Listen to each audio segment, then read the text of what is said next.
Ako po si Sally Barber. I'm the Vice President External for PAA. Thank you, Erico. I have the pleasure to introduce our speaker, who's also part of our committee. It's a good thing that Amy was very willing to give this talk to us. Dr. Maria Emma Concepcion, I never knew the name of Concepcion. Amy, as we call her, Gasendo, is a developmental psychologist, researcher, and lecturer at the Australian National University in Canberra, Australia. At the ANU Research School of Psychology, she conducted studies on family-based programs to enhance the emotional development of young children with early diagnosed behavioral difficulties.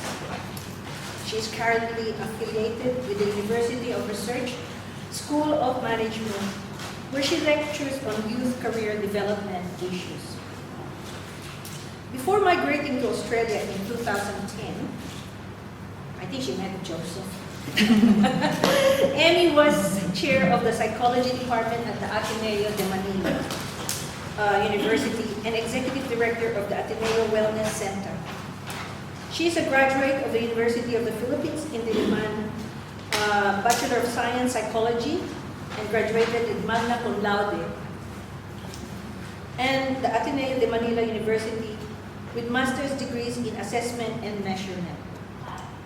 After receiving her PhD in development and cognitive psychology from the Philippines, from the University of Chicago in 1995, Amy returned to the Philippines and worked for nearly 2 decades with children and adolescents as a professor, therapist, researcher, and youth advocate.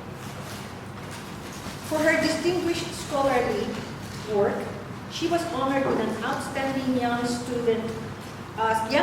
Scientist Award in 1998 by the National Academy of Science and Technology.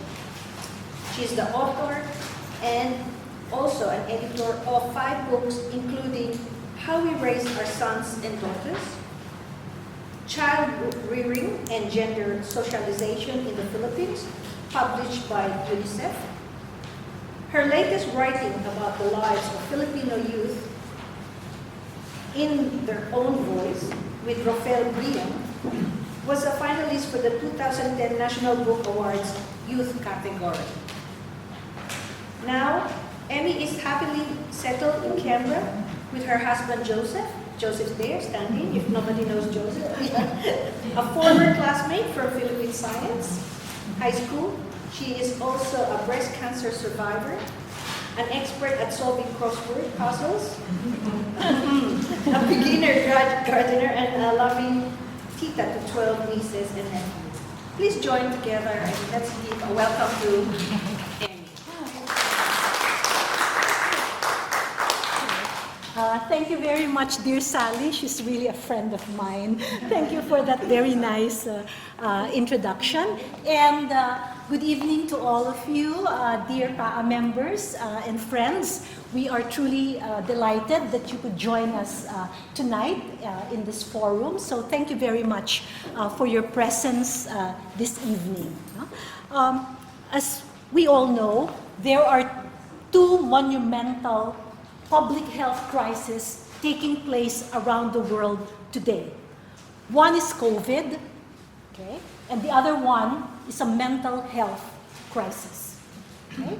The WHO, which monitors these things, have determined that in fact, practically in the entire planet, 93% of the countries in the world are reporting a mental health crisis.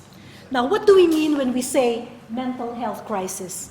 Okay? It means that as the pandemic continues to ravage and devastate populations around the world, there are also the number of people who are reporting mental health concerns. These, including anxiety and depression, these has also skyrocketed, no? Together with the terrible, awful statistics that are related directly to COVID itself. Now, there's a lot of data, public health data, that bears this out. And I would just like to share with you one among the many researches that are currently being done on this aspect. For instance, one study that was conducted by the International Committee of the Red Cross, and this was back on World Mental Health Day when they released the study. World Mental Health Day was in October. That's just a month ago. Revealed that of the respondents that they surveyed across 7 different countries that were picked to represent different areas of the world, 51% of the respondents reported that the pandemic has negatively affected or impacted their mental health. This almost seems to imply that in these populations or in these countries, half of the people are going crazy and the other half have to remain sane to support and to help the half that is really being affected. In case you are curious, these were the 7 countries that were studied: South Africa, Colombia, Ukraine, the United Kingdom, Switzerland, Lebanon, and the Philippines. No? So a good mix of countries in Europe, Asia. The Philippines, of course, represented Asia, developed countries, developing countries, and so on. This survey was conducted in September, again, just 2 months ago. Closer to home, in our very own backyard, as Erico mentioned earlier, we are in fact luckier here in Canberra because we were able to respond very well to the pandemic. However, even here, closer to home, during the height of the lockdowns in Australia, calls to Lifeline from Canberrans reached record levels, with many people reporting loneliness, isolation, and so forth. In fact, during during its peak, Lifeline reported that they were receiving distress calls 1 every 30 seconds. That's how many the number of people who were calling for help. No? And so they were really overrun. Aside from that, just in the very first month of the lockdown, so this was back in March, okay? This was one of the earliest researches that was published in the Medical Journal of Australia on the mental health of Australians.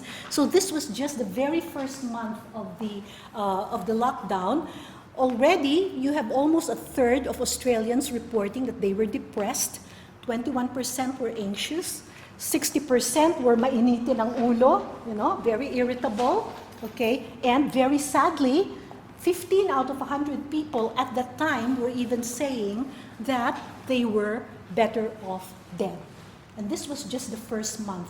Can you imagine what has happened since then? For instance, in Victoria, not only was there was a second wave, so they have actually been experiencing these horrible conditions for so much longer than, for instance, lucky us here in Canberra. And so for that reason, we thought that PAA should take some action, a forum where we can address some of these mental health concerns in the form of an educational forum such as this. And this is our small contribution to what has been happening around the country, and of course, even back home. So this is what I wish to do in the presentation that we will go through this evening. So first, I'd like to talk about the concept of mental health itself. What is this precious thing that we call mental health? And then, of course, we have to talk about what are the kinds of things that can threaten our state of mental well-being. And when these threats occur, when these conditions are present, what are the signs and symptoms that our mental health is being impacted, and we are moving from mental health to mental unwellness, or even worse, mental illness. And then, after we talk about these signs and symptoms, of course, I would like us to go into a discussion of how can we act, what can we do in order to keep ourselves mentally healthy during these very worrisome and challenging times. So hopefully we will have a lot of time to cover these four major topics. And at the end, we are, of course, going to have an open forum where you can bring up your questions, concerns, or if there are some things that I am not able to cover or the discussion is insufficient, you can, of course, you are very, very welcome to bring it up during the open forum at the end of this presentation. Okay? So, let's begin with the first topic. What is mental health?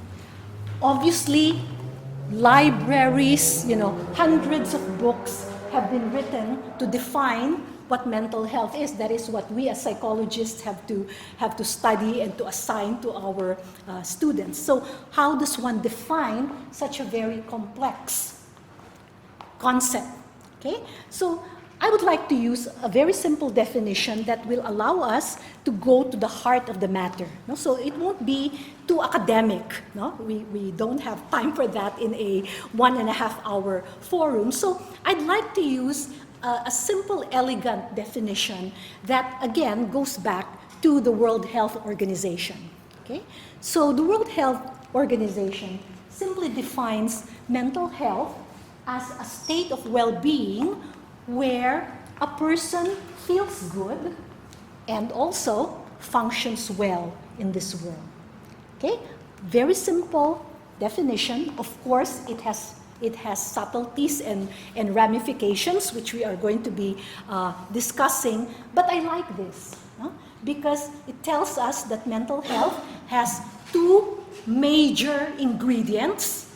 Okay, and we're going to look at each ingredient or each element in turn, okay, and then see what these are all about. So the very first element, as you can see, has to do with emotions, with feelings. And in fact, mental health is almost synonymous with emotional health because it is a core component of mental health. So when we say mental health, being defined in terms of emotions or feelings, in Filipino, we say pakiramdam. Anong pakiramdam mo? Anong nararamdaman mo?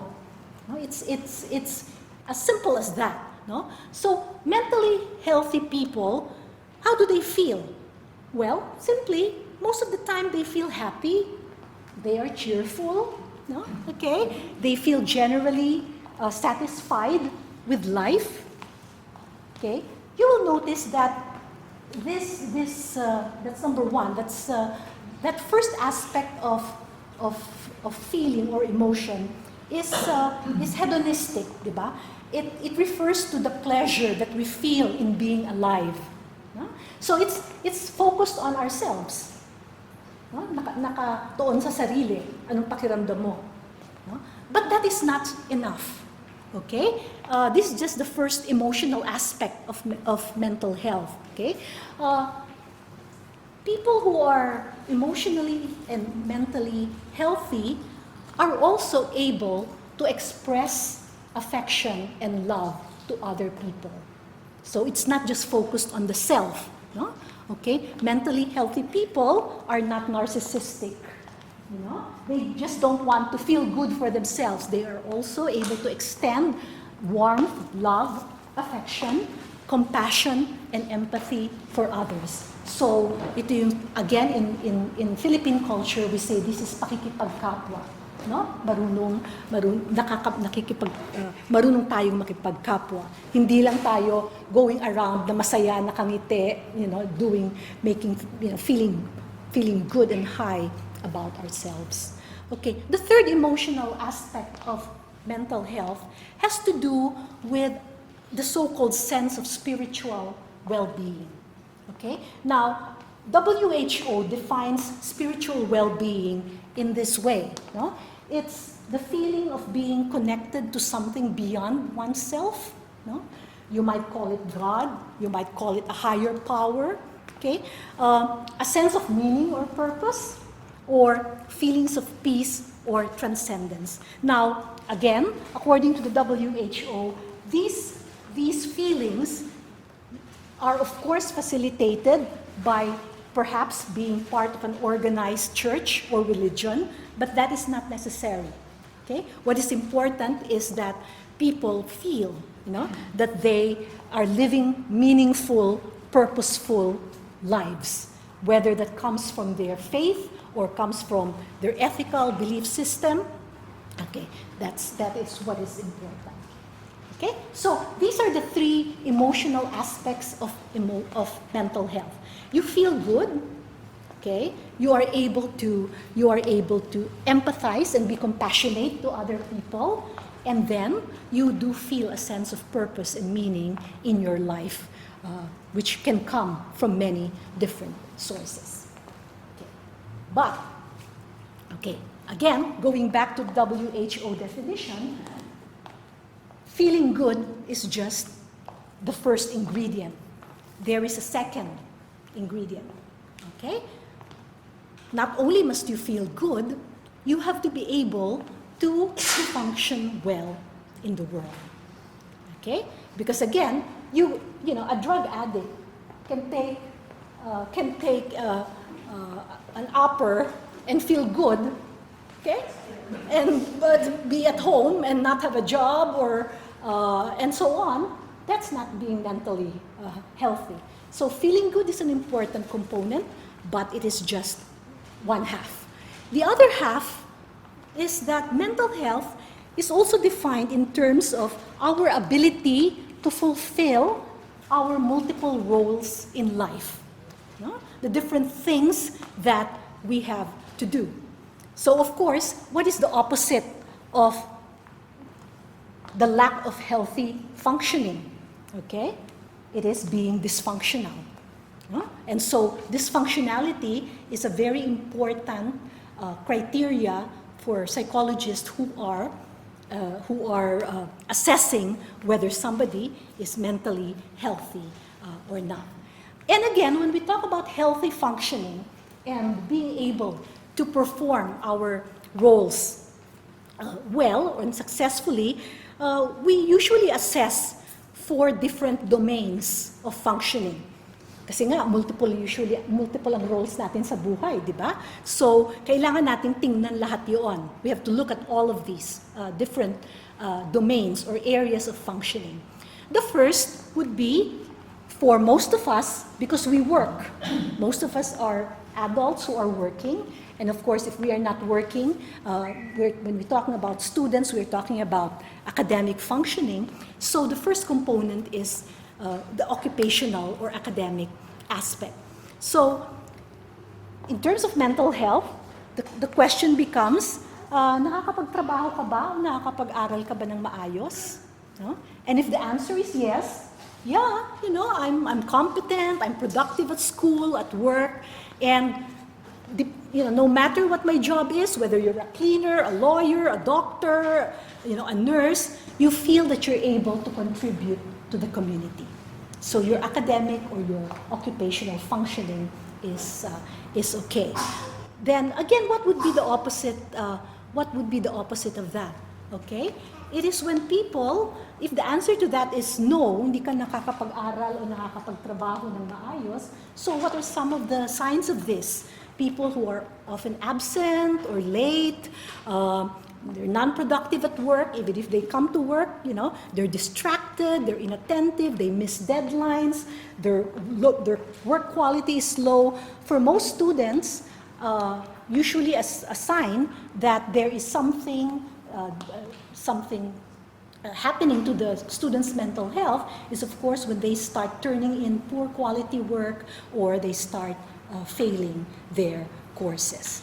Of course, it's not the only indicator, but it is one indicator.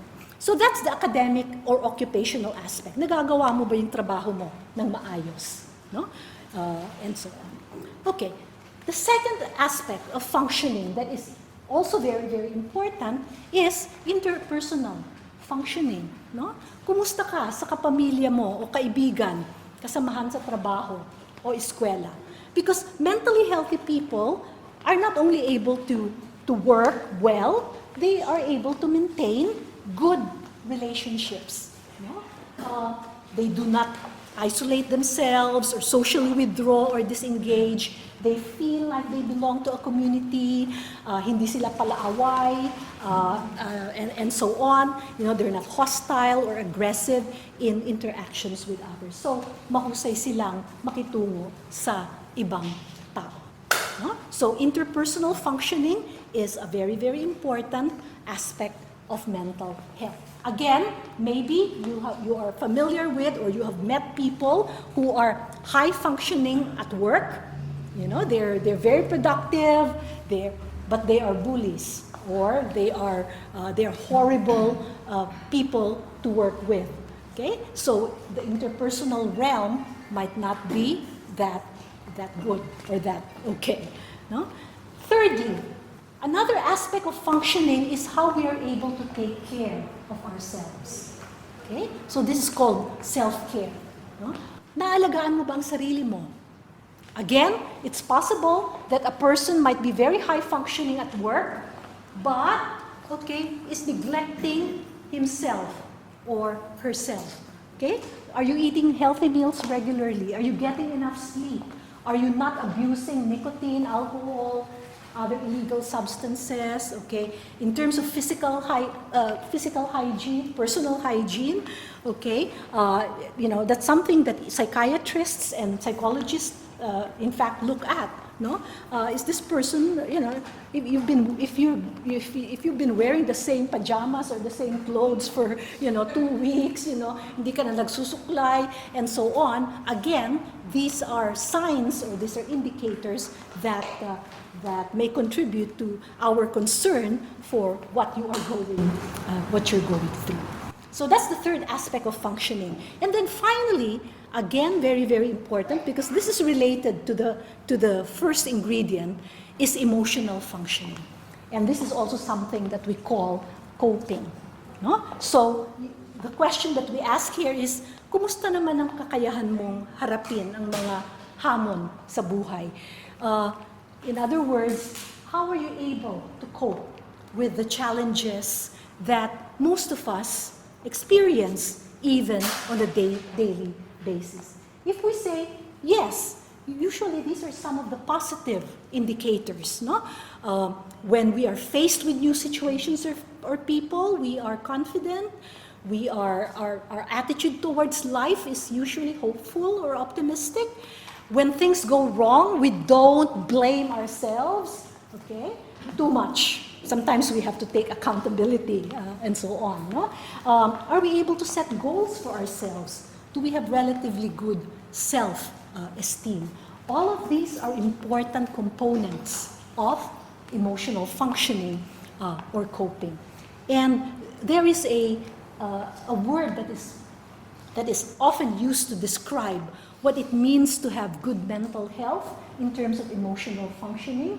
And that word is resilience, although lately this word has been copying abuse or some critique as well. But when we talk about resilience, we mean, life as we know, even for the luckiest of us, can be full of unexpected changes, challenges, adversities. However, so long as we are able to roll with the punches, no? We are able to draw upon our inner strength. And also, we know when to ask for help, when we know when to rely on our social networks, for instance, then that is an important part of emotional functioning, being resilient. Okay, so having said that, as it turns out, hindi rin pala ganun kasimple yung definition ng mental health, 2 sentences, one sentence lang yung binigay ng WHO, pero marami siyang, it has many different nuances as well. So, it's very important, of course, to emphasize that the state of our mental health, it's not static. It's not like, for instance, if you have an IQ of 150, then that's your IQ for for most of your life, Mental health is not something that that does not vary. It can vary from day to day. We know that. We have good days, we have bad days. Diba? We're not happy all the time. And that's fine. We don't have to be positive or feel happy all the time because we are not robots, no? Part of what it means to be human is to experience sorrow, anger, despair, fear, depending on, the things that are happening, of course, as we respond to the world around us. So this does happen, okay? Our mental health can vary from day to day. All the more, therefore, it is important that we safeguard and, if not enhance, our mental health in the same way that if we don't want to get sick, we have to take care of our physical health every day. So we have to take care of our mental health just in the same meticulous, careful way that we safeguard or take care of our physical health. So when we say safeguard our mental health, against what? Okay? Against the many threats, okay, big and small, that is present in our lives, including, of course, one of the biggest threat that had occurred in most of our lifetime, which hit most of us unexpectedly, and that is the COVID pandemic. Okay? Fortunately, however, okay, it is very rare, okay? It is very unusual that today you are mentally healthy and then tomorrow you are you become a stark raving lunatic, or being dragged into the mental asylum and so on. That happens very rarely. Usually there is a gradual progression or maybe regression, and therefore at any point if we are able to get help, we don't have to go to the extremes. No? So this is called the mental health continuum. There is a spectrum. No? There is a range between the extremes of feeling really good, having great mental health, and then on the other extreme, being mentally ill. There are gradations in between. And when we understand these gradations, I think we will be able to help ourselves better. So this concept, I think, is very useful, and it is a conceptual framework that a lot of mental health professionals are able to use. You may or may be convinced about it, but I'd like to share it with you and let's see if how you feel about it. So the mental health continuum consists of four zones. Okay, and this is in a way similar to, or it's like an analogy would be like typhoon signals or earthquake magnitudes. No? So the green zone is when we are functioning well, we're mentally healthy, and so on. But then something happens and we react. We become emotionally disturbed. We become upset, no? And so our functioning at that point may become temporarily impaired. Hindi tayo makatulog, hindi tayo makakain, hindi tayo makapagtrabaho. Yan yung mga definition natin ng mental health, remember? Okay, functioning. Sometimes our functioning becomes impaired.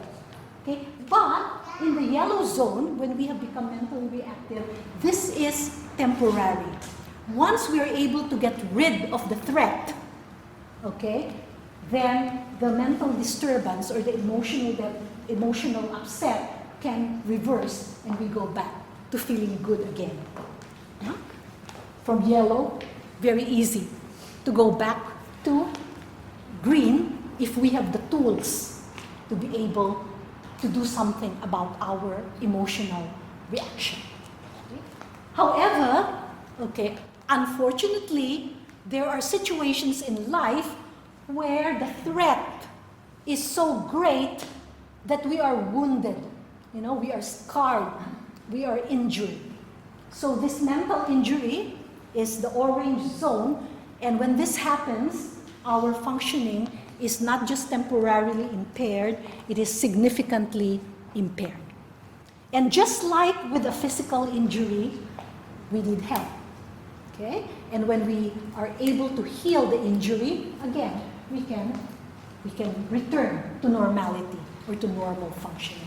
But as you can imagine, an injury is so much more difficult to deal with than a reaction to a terrible situation, which is what happens in the yellow zone. Okay. Now, the most extreme is the red zone. And that is when the functioning becomes severely and persistently impaired, and even worse, the critical component of mental illness is reality testing is affected. In other words, people who are mentally ill most of the time have had to deal with a very, very painful reality that they either have to deny, okay, or take refuge from, you know, and so, you know, they give up on this reality, and this is what happens to schizophrenics, to psychotics, okay, to those who are in a catatonic state. People in a catatonic state have given up on the world. They're already in their own world because they can no longer deal with their present reality. Now, mental illness is the most extreme, but again, today, of course, there are ways to help people with mental illness. So to the question, are you okay? Okay. If you're in the green zone, the answer is, are you okay? Yes. Yes, great. Okay. When you're in the yellow zone and somebody asks, are you okay? The answer will probably be, not right now. I mean, that would probably be the honest answer. Not right now. But, you know, I will be. Okay, I just need help. Okay, or I just need to do this, and so on. Okay, orange and red are, of course, people whose answers to the are you okay. In fact, for people in the red zone, they may not even be able to comprehend or grasp the question of are you okay, because they are no longer mentally or emotionally in this world. Okay? So our goal is to be able to be well, stay in the green zone, or if life deals us with a terrible blow and we happen to go to the yellow zone, then to find ways to return to green. And if again, you know, life has given us some really terrible things to experience, and we become wounded or scarred, or we become ill, again, there is help that is possible to bring us back to the healthy zone. But it's very, very unusual, as I said earlier, that one is mentally healthy and then the next day is mentally ill. That can happen, but it's very rare. Okay? Usually a progression like this happens. Okay? Before I go on, is there anything that I can clarify at this point before we go on to the next? Okay, the framework is clear so far? Okay, great, fantastic. So, the question now is, okay, what causes people to be in the yellow zone? So, sisimulan natin sa yellow zone kasi yung green, mentally healthy, alam na natin kung ano ibig sabihin ng mentally healthy eh. So, ano yung mga mentally reactive, what causes people to be mentally disturbed or emotionally upset, or, you know, the preferred term of many mental health professionals is simply mentally reactive. There could be many reasons. There could be many causes, no? Okay? We don't have time to talk about all of the different misfortunes and all of the different terrible things that can happen that can bring us from a mentally healthy state to an emotionally disturbed state. However, among the most common reason, and one that we probably all have experienced, what do you think? Getting married. You are actually quite correct. I will show you later. Yes, marriage is getting married is one reason. Okay, any Losing someone. losing someone. Okay, probably the opposite of getting married. Okay, what else? Then Death. Okay, death of not your own death, of course, because then you'll be happy. Okay, the death of someone close, happy. Exactly. Losing a job. Okay. Now, all of these examples that you have given actually fall into one major construct or one major concept that we refer to as stress. Okay? So stress is considered as one of the most common reasons for temporary mental or emotional disturbances. So is marriage stressful? Is that what? Okay. Is that, okay. Losing a job is stressful. Okay. Grieving the death of somebody who is close to you is very stressful. Okay. And so stress is considered one of the most important threats to mental health. Okay. And that's why we need to tackle that tonight. Okay. So what is stress? The word stress actually comes from physics, no? And engineering. But of course, it's been used to refer to human experiences. Okay? So when we say that an object is stressed, it usually means that there is pressure that is being applied to the object. And of course, the object gets distorted, destroyed, and so on. So stress is similar. According to Richard Lazarus, who is one of the world's foremost experts on stress, it is a condition or feeling that we experience when demands are placed upon us that exceed our personal and social resources. Okay? In this definition, you can of course see that stress is going to be a very subjective experience. If you're a person with a lot of resources, then a possibly stressful event may not feel so stressful. For instance, if you had lost your job, but you are lucky enough to have $5 million stashed in your bank account, you may not feel as stressed as the student who is depending on the job to be able to pay his or her rent. Okay? Or let us say you were given a deadline, but that's very stressful. Okay? And for some people, a deadline, tomorrow you have to submit this and that, can break them. But for other people who are used to deadlines, have all kinds of coping skills and so on, they may not be as stressed. Okay? But nearly all of us have our breaking points. And that's why we feel stressed. That's why stress is a very, very common experience, because no matter how much personal inner resources that we have, sometimes, life really does treat us terribly, and things happen that make us feel quite overwhelmed. No? So to be stressed is to feel that the things that are happening to you are things that you cannot, hindi ko kaya. I can't handle this. This is too much. I feel overwhelmed. Okay? I feel that things are out of control. Okay? But again, I still would like to point out that what is stressful for one person may in fact be quite motivating for others. Okay? Or may in fact be thrilling. I am terrified of heights. So to me, the idea of putting on a parachute and jumping from a plane is probably the most stressful thing in the world. But other people pay money to do this, okay? They actually seek experiences like this. On the other hand, some people would say, I'm going to give a talk and I'm very, very stressed about that. In my case, because I've been teaching for so many years, I don't feel stressed about, talking in public and so on. However, I cannot go to the top of a building and look down, for instance, in Melbourne, you have this building where, you go and then you can see the whole of the city, I have to be dragged kicking and screaming into that kind of a situation.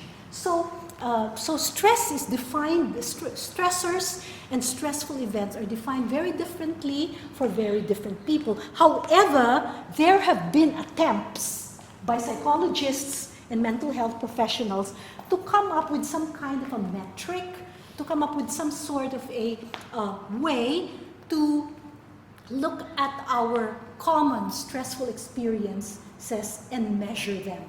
These efforts have not been very successful. They've been criticized, but I just want to share one such effort with you to see whether you would agree.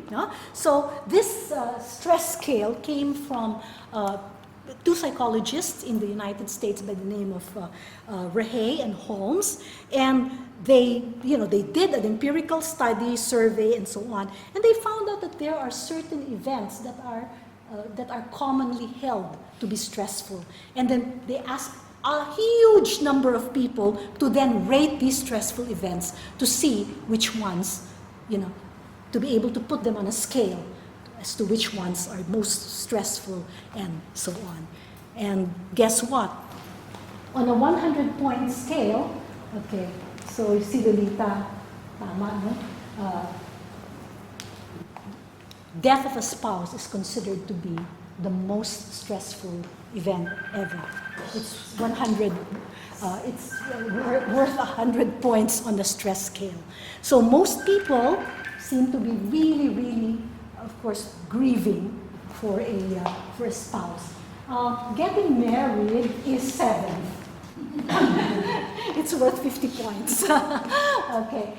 Divorce separation is also quite high, 73, 65. Getting jailed, I hope this never happens to any of you, is 63. Okay. Retirement is considered in the top 10. Wow. There are other events, by the way. The scale contains 50, 60. In fact, Christmas, for instance, is worth 5 points. Many people feel apparently stressed, for Christmas and so on. However, as I said, this stress scale has also been criticized for being very American, very Western. For instance, you can see there's nothing here about poverty, when that probably is one of the most stressful things, economic want, for instance, in other cultures. I always say, when the poor feels happy, Okay. it's no different from a rich who is happy. Okay. It's all They don't know the difference. Yeah, no, I felt like when we were struggling couple, when we were happy, it's no different from now that we're established. And we're happy. Okay. We So could just be happy yeah. in Okay. the same state. Yeah. So yes. I cannot say just because I preach that my happiness is more happy than the poor's happiness. So. Okay. Yeah, so that's also interesting because aside from stress scales, there are also happiness scales, no? However, for this, it just so happened that we are looking at the stress scale. But again, as I said, this is just an example of an attempt to try to see some of the commonalities in our human experience. Okay. Yes. Why would you get stressed getting back together? Yeah, that's also. Why now? Why would you get stressed? Because you don't know what Yes. to expect. So why go back together? Yeah, so I think Or your expectations. that situation probably is because you have to again make the adjustments and so on. So if you have decided to separate, divorce, and then after a period of time reconciled, there are adjustments that had to be made that are considered stressful, and so on. Most of those can equally give you real happiness too.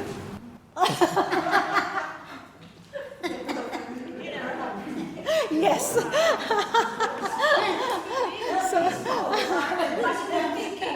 Positive thinking. So maybe we'll look next time we'll look at the happiness scale instead of the stress scale. Okay. Here's another study that I came across with. So as I said, one of the criticisms about the stress, about the Holmes and Rahe scale is that it was so Western and so on. So in this particular study, or at least in this survey, what they did was they tried to look at the stress levels, and this was in 2018. This was done by the Gallup Global Emotions report, where they looked at the stress levels in different countries around the world. And in 2018, I don't think this has been replicated yet. Okay, so this. Did it include Australia? I'm surprised with Australia. Yeah, I'm also surprised. But Everyone you speak to yeah, in Australia is stressed. yes, exactly. Yeah, but this is just the top 10. So Australia may be somewhere there, but yes. So at the time, I think in 2018, Greece was going through some really horrible economic trouble. So they were number 1. The Philippines was number 2. Okay, and then you have U.S. is also quite high, and so on. I must confess that while I saw this data, I was not able to look at the actual instrument. Usually that's one thing that you need to look at, what questions did they actually ask, and so on, in the sampling and so on. But this might just be something But to look it's not at. an academic No. It's a survey. It's like a, Yeah. survey. Yes, it's like a survey. Now, however, this is, again, another survey that was done in the Philippines. And this was back in May, again, at the height of the lockdowns in the Philippines. So, the 56% here in 2018, if we're just going to look at this snapshot, 90% at the time said the COVID pandemic has brought them great or much stress. In fact, I'd be very curious to find out who the 10% are who were not stressed. There's, because at that time, and so on. Okay. Okay. So, given some of these data, the question now is, when we say stress is one of the biggest enemies of mental health, okay, which causes us to become reactive. So we have to ask ourselves, how does stress manifest itself? Okay, the human stress response system is actually a built-in system in our body. So it functions quite automatically. No? So, and the human mind, the human body is very, very finely attuned, very, very finely attuned to negative events happening in the environment. So we are constantly scanning what is happening to us, how our family is treating us, what our bank accounts look like, whether there's food on the table, how our bosses or co-workers are treating us, and so on. And when something terrible, something bad, something negative happens, alarm bells, anxiety alarms, okay, of course, go all over the place. And we feel this, we experience this. What happens is that these anxiety alarms trigger stress hormones.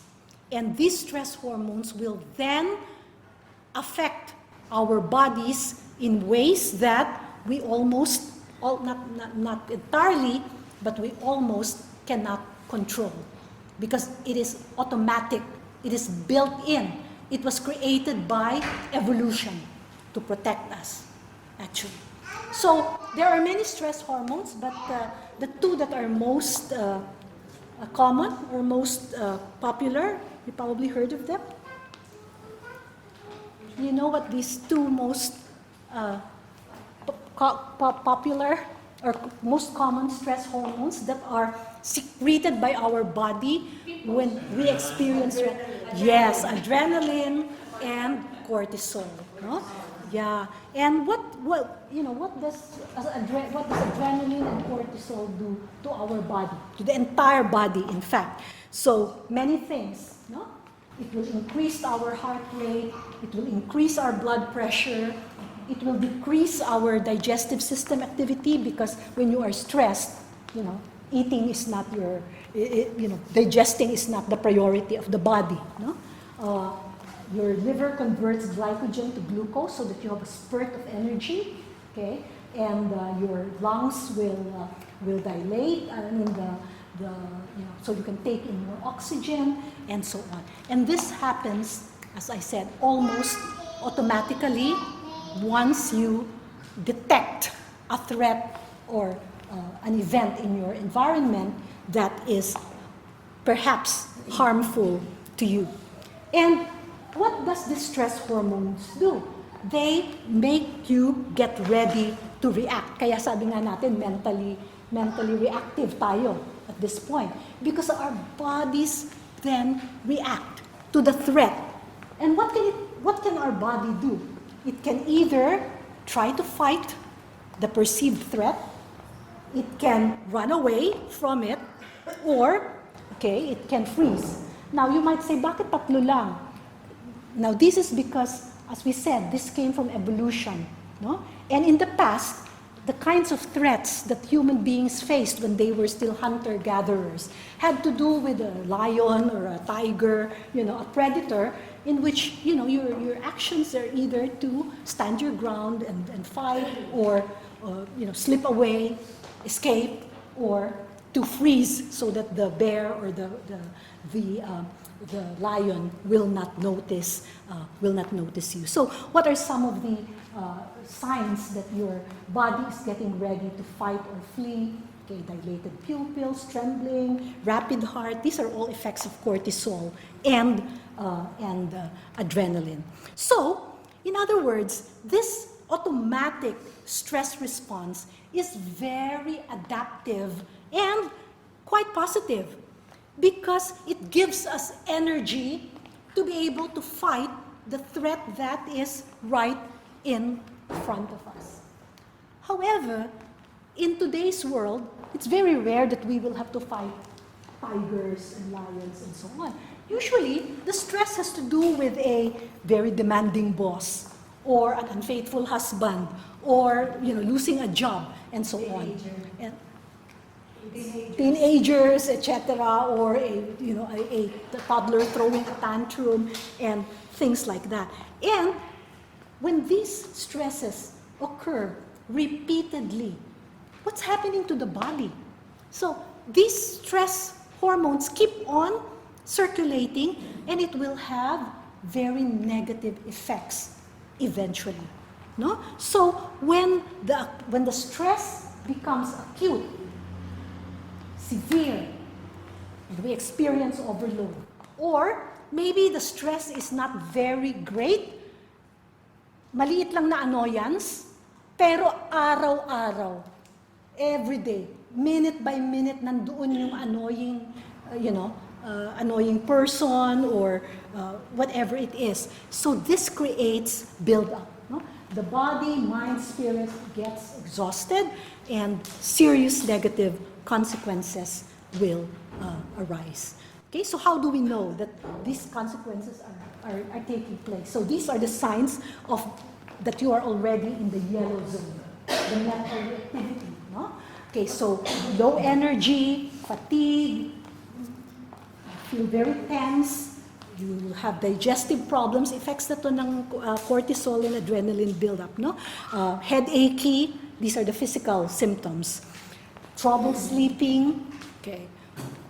And then emotionally, usually, we begin to lose emotional control.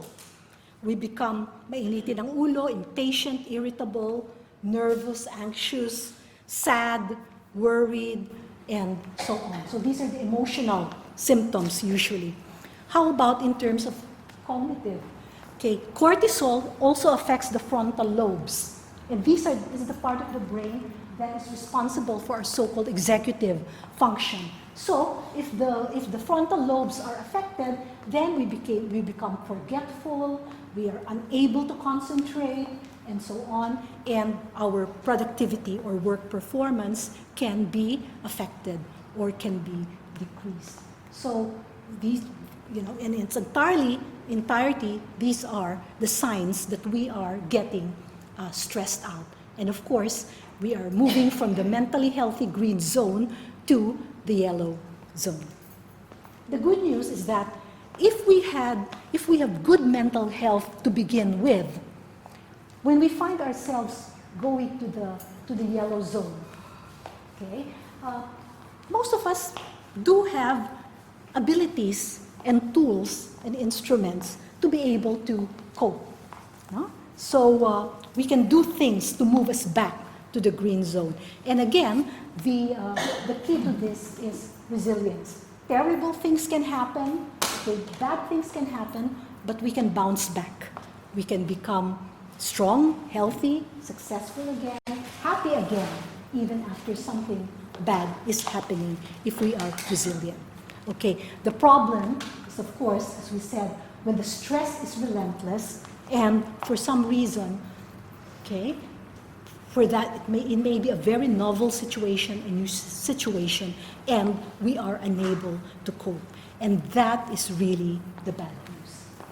Because chronic long-term stress, okay, if we do not do anything about it, okay, has been linked to 6 leading causes of death around the world. In other words, stress is not just a threat to our mental health, it is life-threatening, literally.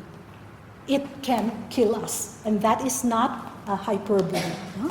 So, in the Annual Review of Clinical Psychology in 2005, they did a meta-analysis of clinical data on the leading causes of death, and stress was linked to 6 of them.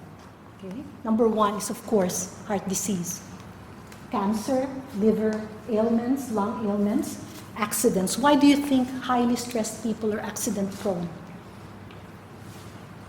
They don't pay attention. Okay, so because of the effects on the executive functioning, okay, so accidents, and of course, suicide because of, for many obvious reasons. And that is why it's very important to reduce or manage stress, because in many cases, it is a matter of life and death. Stress may not kill you right now or immediately, but eventually, if something is not done about it. And that's what we will talk about later, how to reduce or manage stress. But at this point, I would like to move on to the next step in the continuum. No? Okay, so we say that stress causes mental reactivity, yellow zone, which is temporary if we do something about it. Okay, of course, if we don't do something about it, as I said, the effect can be literally life or death. Okay, how about when something even worse happens to us? Okay, stress usually does not cause mental injury. Okay, it merely causes us to react. But of course, if it happens repeatedly, our life gets threatened. So, mental injury, this one, when our functioning is significantly impaired, usually happens when something even more terrible than stress occurs. Okay? And what are these? Okay? These are events that are just too threatening and devastating. Okay? That people will not just be reactive, they will be traumatized. So the biggest threat and the most important source of mental injury is trauma. Okay? Now, what is trauma? Trauma is, of course, related to stress, but it is like stress on steroids. No? This is stress that is off the charts. It's stress run amok. Okay? As we have said earlier, stress can wreak havoc on our nervous systems, but usually for a relatively short period of time. No? Once you have dealt with the stress, within a few hours, sometimes even in the space of a day or a week, our nervous systems calm down, and we are able to revert to a normal state of equilibrium. Now, this is not the case when we have been traumatized, which is what leaves very, very deep wounds. No? So trauma is therefore one of the greatest threats to mental health because it pushes us to the orange zone and sometimes to the red zone. Okay? Because there is such a thing as PTSD, which is a mental illness. So how does trauma differ from stress? The three common elements of traumatic events are these. No? Usually they are unexpected and shocking. Okay? We are unprepared. And it feels like there is nothing we can do to prevent it from happening. So these three components usually make up what is known as a traumatic event. So we don't lightly use the word trauma. So you say, naku, ang pangit ng gupit sa akin, na-trauma ako, you know, or something like that. I mean, of course we joke, no? Well, things like that. But trauma is something that is not used lightly to define the things that could possibly happen. So, given these three common elements, I'll just run you down very, very fast to some of the more common sources of trauma. We will not elaborate on each one because I think they are quite self-explanatory.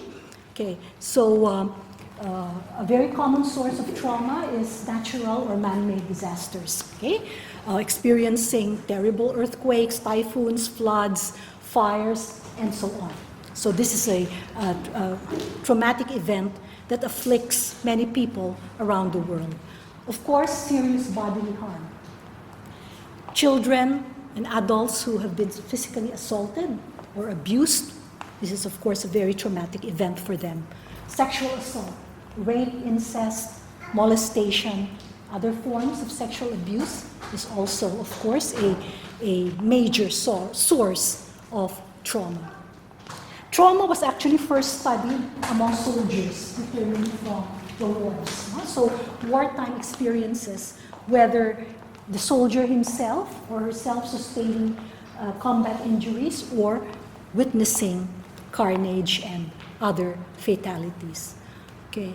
Another common source of trauma is being the victim or a witness to a violent crime, or maybe being involved in or witnessing serious accidents, plane crashes, worksite fatalities, and so on. So for most of these examples, the trauma or the event causes physical harm.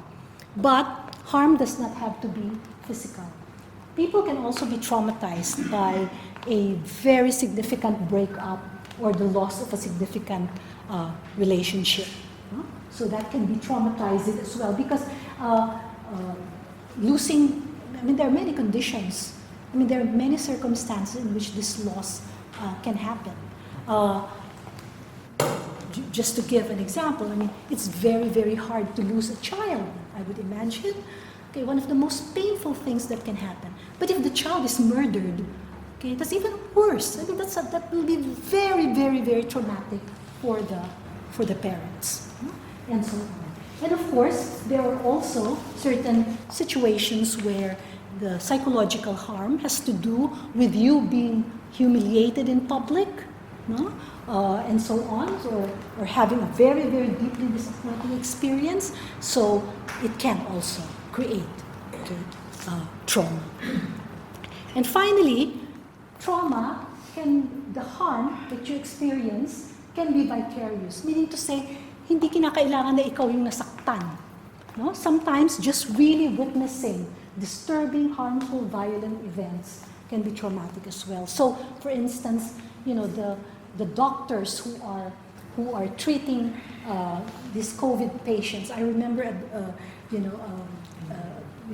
during the height of the pandemic in Europe, doctors were crying on TV because even though they have been dealing with death all their lives, but seeing hundreds of people die under their watch, you know. And I remember one doctor saying, the most painful thing about this is that my patients cannot even say goodbye to their loved ones, or their loved ones cannot say goodbye. And seeing that was just too much to bear. Talagang heartbreaking at very traumatic for the doctors to see that. So the doctors themselves were not losing, were not losing their own parents, but seeing all of these patients experiencing this. So how do we know that somebody has been traumatized? What are the signs of mental injury? So most of these symptoms, usually we don't self-diagnose it ourselves. Mental health professionals, have to come in and say to see whether, in fact, that is what you are experiencing. So it's excessive anxiety, panic, regular loss of emotional control, and so on.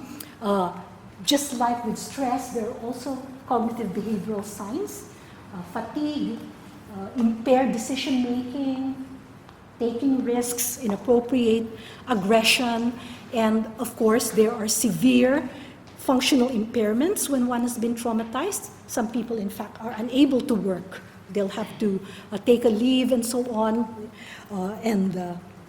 So we see all of these indicators. But even more specifically, for those who have been traumatized, they can also experience what is known as flashbacks, or experiencing the trauma. Kahit natapos na, the threat is over, nasalva na siya, na-save na siya, naalis na siya from the traumatic situation. Let us say the person is being abused, nalagay na siya sa shelter. Wala na yung asawa niya, wala na yung partner niya, pero bumabalik-balik pa rin. The experience keeps on intruding. Okay, there are dreams, there are sudden experiences where the person acts and feels as though the event was recurring. That is usually a core symptom of PTSD. At this point, let me just show you some drawings from, these were drawings that came from my experience doing post-disaster debriefing among Filipino children. This is in the Philippines, of course. And this is a long time ago. These are some old drawings I kept. I think this was from Ondoy, which is almost 10 years ago, before I migrated to Australia.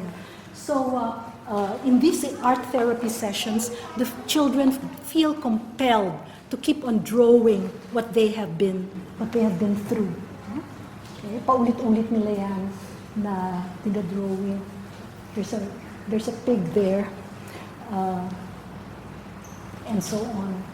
And the same thing, we saw the same thing when we were dealing with the bushfire survivors here in Australia. They would also, in our therapy sessions, keep remembering and venting in terms of this experience. Now, trauma is not a sign of weakness, of course. It is a normal reaction to an extremely abnormal situation that we may have experienced. And of course, they should be taken seriously, and steps must be taken to heal, just as one would take action to heal from a physical ailment. Okay, so finally we get to the most extreme part of our mental health continuum. Okay. Trauma can cause not just mental injury that can be healed, it can also cause mental illness, which is a more severe and persistent lack of functioning. However, mental illness can also occur in the absence of trauma. Okay? They can occur because of clinical and brain disorders and imbalances, some of them with genetic components. So trauma is not a requirement or a necessity for mental illness, unfortunately. No? And mental illness, there are so many different kinds of mental illness that can be diagnosed. No? The DSM-5, which is the Diagnostic and Statistical Manual of Mental Disorders, that's almost 1,000 pages. The manual is 1,000 pages, which we practically have to memorize because it contains all of the symptoms and indicators, no? For these different mental illnesses. So you could have anxiety disorders, bipolar disorders, OCDs, personality disorders, depressive disorders, substance disorders, eating, and of course, the most The most serious, the most severe kind of mental illness is schizophrenia, or other clinical psychotic disorders. Now, unlike in the yellow zone, there are things we can do to help ourselves go back to mental health, as we said. However, in terms of mental illness, this is when you have to call on the professionals. It's almost like, well, just like the physical analogy, of course, is if you have a severe physical ailment, you cannot perform self-surgery. When you have to go to the emergency department, if you have if you have appendicitis, you cannot cure yourself. So with mental illness, it's very important then that we get professional help. And that is not something that, of course, we will be able to tackle here. We will talk about the yellow zone, in which there are things when help is in our hands, when we can do things. So we are now going to the things we can do. So the actions that we can take. Okay, and again for this tools for enhancing mental health and safeguarding against the threats, we will continue to use the framework that I had presented. No? So, if we are mentally healthy, things are hunky-dory, you're happy, you're cheerful, okay? No threat on the horizon. Can we just sit back and say, okay, that's it. I'm happy. Lucky me. Lucky me. Okay? Well, as we know, life can throw a curveball at us anytime. Unexpected things happen. Okay? Challenges can just arise. And so even when we are in the green state and we are happy and cheerful and satisfied with life and we are functioning well, it's important to continue to take care of ourselves. No? Self-care is still a very, very important thing, and resilience building. Okay? Because resilience building is like putting money in the bank for when the day comes when you'll have to withdraw, when you'll need that inner strength to deal with an unexpected or a terrible misfortune.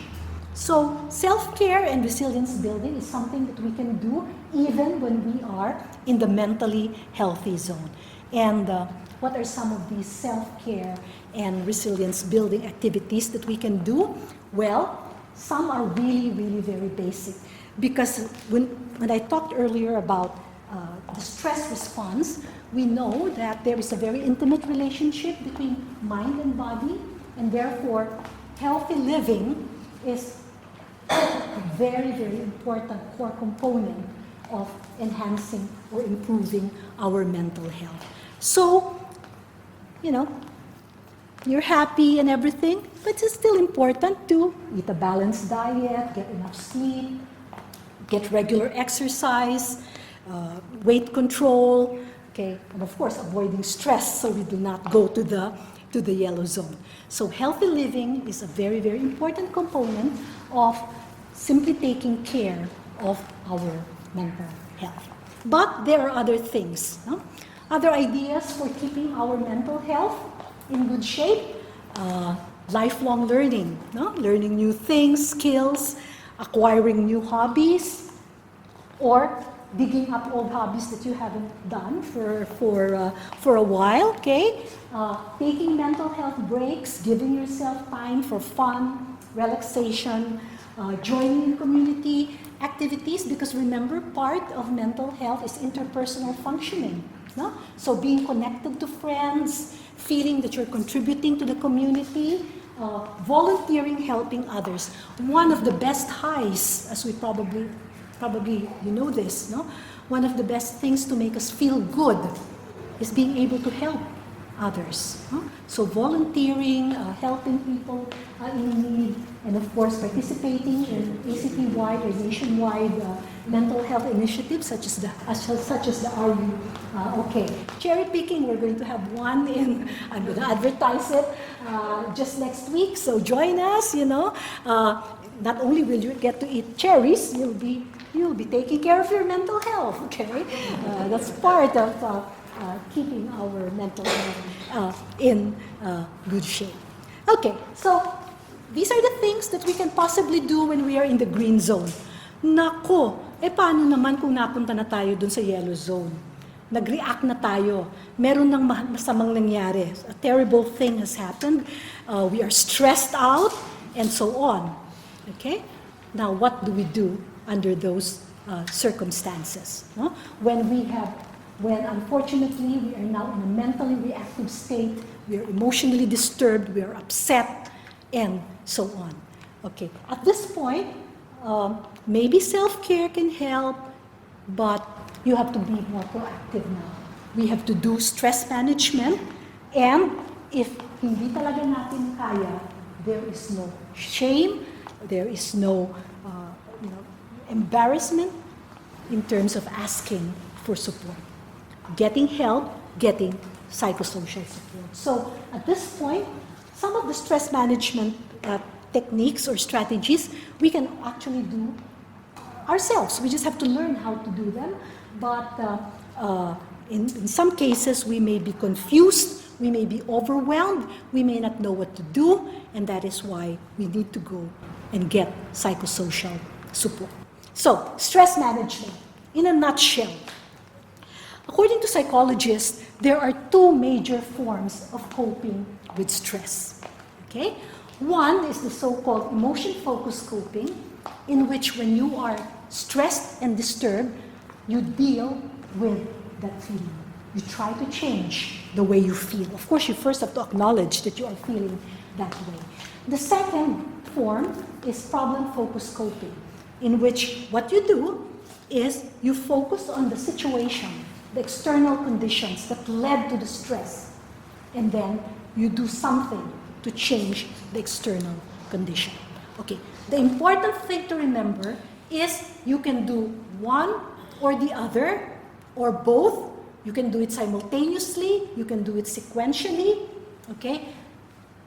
There are no right or wrong ways to do it. You have to use your judgment, your wisdom in terms of a specific situation, whether you should deal with the emotions first or you should deal with the problem that led to the emotions. And again, this is very unique, very special, very different for each one of us. No? Ideally, we should be able to do one or the other, or both, or one after the other. And happily, some people can do it on their own. For those who cannot, we need others to support us, to advise us, to guide us. Okay? So, again, let's look at an example. This is the problem. Maybe you lost your job, or maybe you find out your partner is having an affair. Okay? And this is how you are feeling. You're crying all day. You can't eat, you can't sleep. You're very anxious. You're feeling hopeless, in fact, suicidal. Okay. So, should you deal with this first? Or should you jump into the computer and start looking for another job, or jump into the computer and start looking for another partner, and so on. Online? Yeah, sure. Okay? Yeah. So, That is not stressful. It's exciting. You should change the emotion. Yeah. So again, I say you do have to use your wisdom, and some of us have our go-to coping strategies. Let me just again share my own experience, for instance, in doing psychological first aid. And a lot of my experiences have to do with post-disaster situations, because there's so much of that in the Philippines. In psychological first aid, when we are giving psychological first aid, the rule of thumb is you don't deal with the emotions first.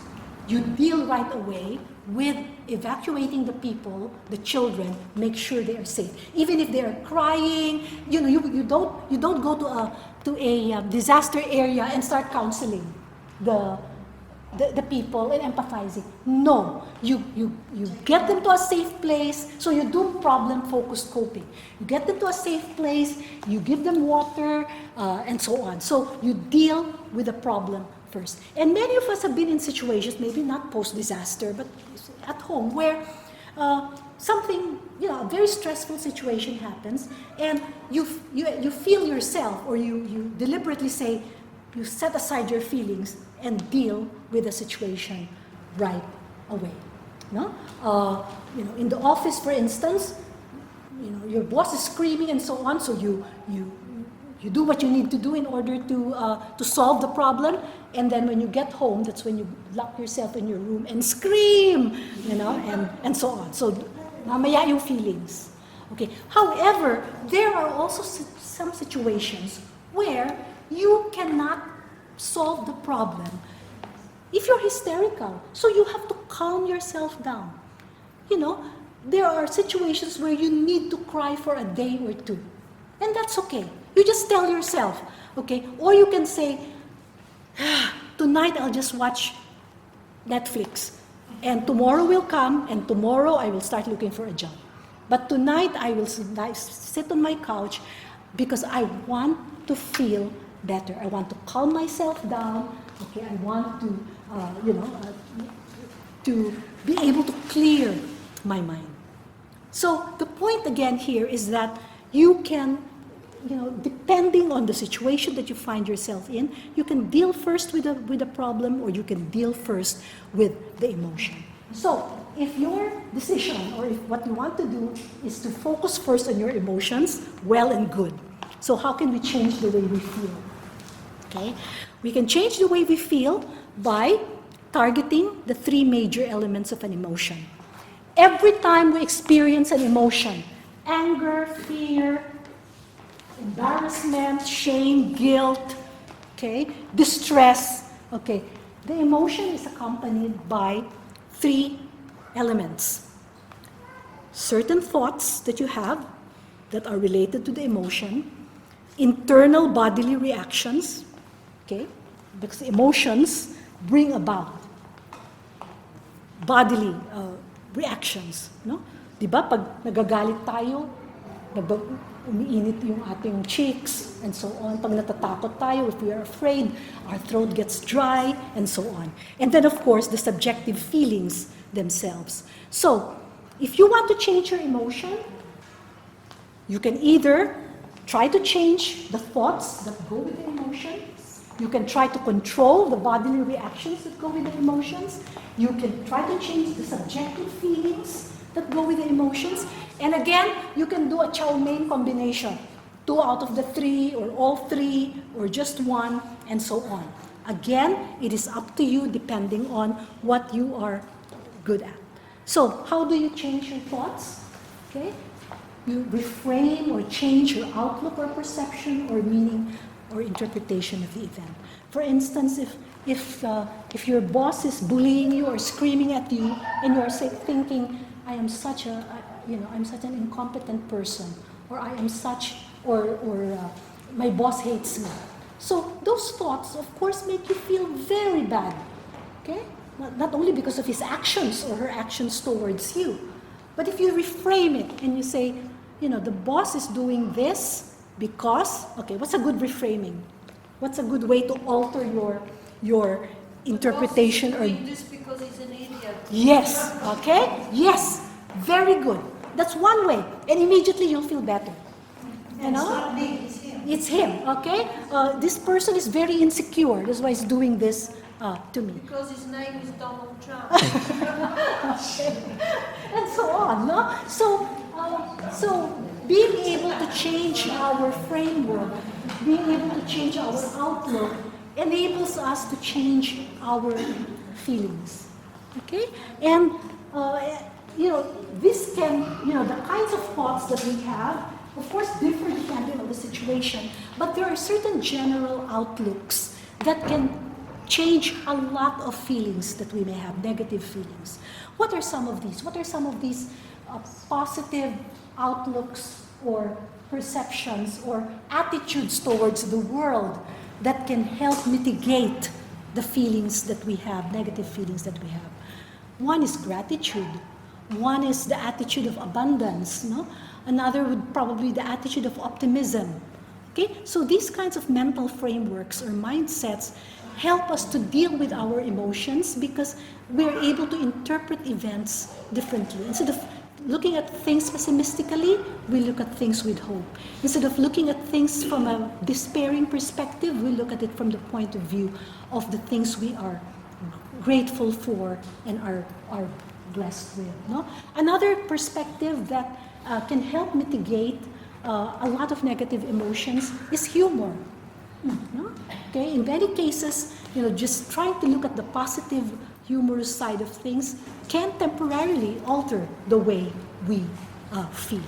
Okay? Secondly, we can target our bodily reactions. So we change the way we feel by changing how our body is reacting to the event. Now, this is a little bit more difficult because a lot of the bodily physiological reactions or emotions are semi-automatic.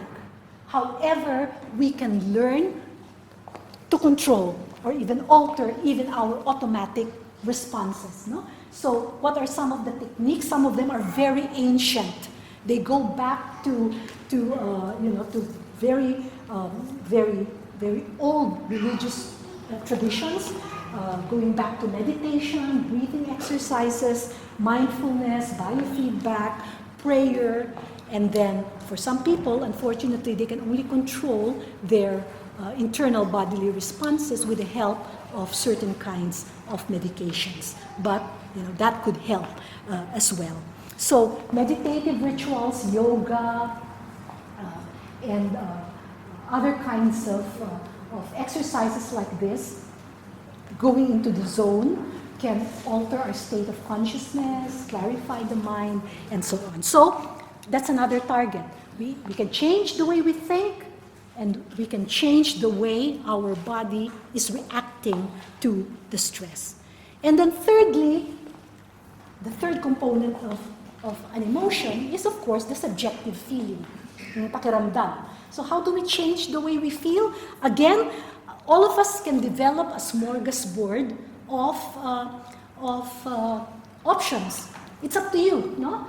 Meron ba kayong favorite way of making yourself feel better? Maybe going for a walk, going jogging, watching your favorite, telenovela, okay? She's not here. Okay, playing with your dogs, okay? Going to the parlor, and so on. The point is, today, what we are saying is there is no need to feel guilty about doing these things. You can say, hindi ba distraction yan? Hindi ka ba nag-escape? Okay lang. Okay? We need that distraction and so on because, especially if kinabukasan, tsaka mo start to solve the problem. Diba? Of course, ang masama or ang mahirap later on is if this is all you do. I mean, if you're watching the telenovela or if you're just doing this all day, for 3 weeks and not doing anything else, okay, then what does that mean? You are feeling good, but you are not functioning well. And so your mental health is still 50%, which is failing, no?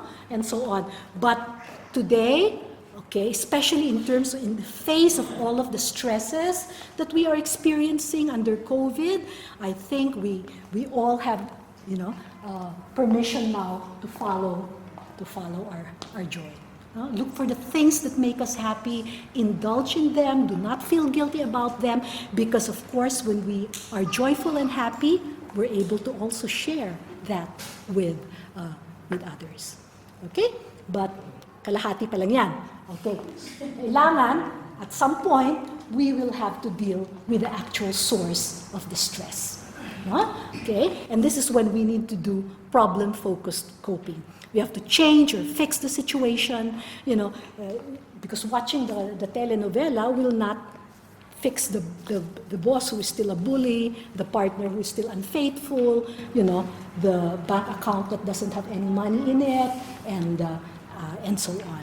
So in terms of problem-focused coping, again, there are many ways to solve problems. So we're not going to go through these. Just in very general terms, problem-focused strategies usually involve removing or avoiding or controlling or minimizing the event or the stress that caused the emotion. So walking away from the toxicity, from the negativity, or perhaps in some cases, you're not the one who walks away, you throw someone out, no? And so on. But depending on the situation, these acts can mean very different things. No? One of the most common source of stress is, of course, conflict. And so part of problem solving is learning how to negotiate, compromise, and resolve conflict, whether it is interpersonal conflict, work conflict, and so on. And again, you can just imagine how important it is to begin teaching our children from a very young age, not only to be able to manage their emotions, but be able to solve problems of many different kinds that they will experience in their life. And then finally, a very important part of problem solving is recognizing when you cannot solve the problem on your own. This is part of emotional intelligence, knowing when you cannot do it yourself, you cannot do it on your own, and therefore you get solace from others, you seek help, okay? And sometimes we seek help, sometimes we just want, when we say solace seeking, we just want somebody to listen to us, okay? In fact, we don't want their advice. We don't want their suggestions. Some people who are in that state, the moment you start, giving them advice, they actually feel much worse because that's not what they came for. They just want somebody to listen to them. But in other cases, of course, they come to you because you're an expert, because you are wise, because you're intelligent, because you're compassionate, and of course, if you're able to share with them your expertise or compassion, that is, of course, very good. No? Okay, and then we have now come to the end. Finally, okay, so emotion-focused coping and problem-focused coping can be applied when we are in the yellow zone, okay? But in the orange and red zones, okay, do not attempt to cure yourself, no? Here is when, just like when we have a physical ailment that requires us to go to the emergency department or to go to the hospital or to go to a doctor, okay, if we have been traumatized or someone we know or love has been mentally injured or appear to suffer from mental illness, then it is professional diagnosis and care that is needed. And who can provide this kind of treatment? You have registered or licensed counselors, and you have to check, if they are qualified. You have clinical psychologists, you have psychiatrists, and so on. And they can provide all kinds of treatment alternatives, counseling, therapy, can be individual or group, can be for couples, can be for the entire family, play therapy for children, psychiatric medications, of course. In some forms of severe mental illness, the person will have to be removed from the home because they are completely dysfunctional, and they will have to be cared for in a hospital or residential facility. Okay, there are also rehabilitation programs and so on. And in fact, here is this. I think we have a handout here just for information. Where are all the mental health services that you can go to here at the ACT? Okay, so please share this with your friends or family. These are all of the possible resources that you can avail of, and all of them are public health services. Okay? And the different specializations are there, which facilities we can go to for children or adolescents who are experiencing these kinds of difficulties, which facilities are meant for senior or elderly citizens, okay, which ones are offer residential facilities, rehab facilities, and so on. However, I think one of the most important things that you should look at there is, of course, Can you please include the 1-800 respect what is that? for Okay. sexual assault? Okay. That's the whole Australia. Oh, okay. That's great because then it's And very the specific. rape crisis service. Oh, okay. Yes. These are all generic kasi na mental health. Pero I think those are very specific for that kind of, because that's the trauma that I was talking about in terms of. Okay.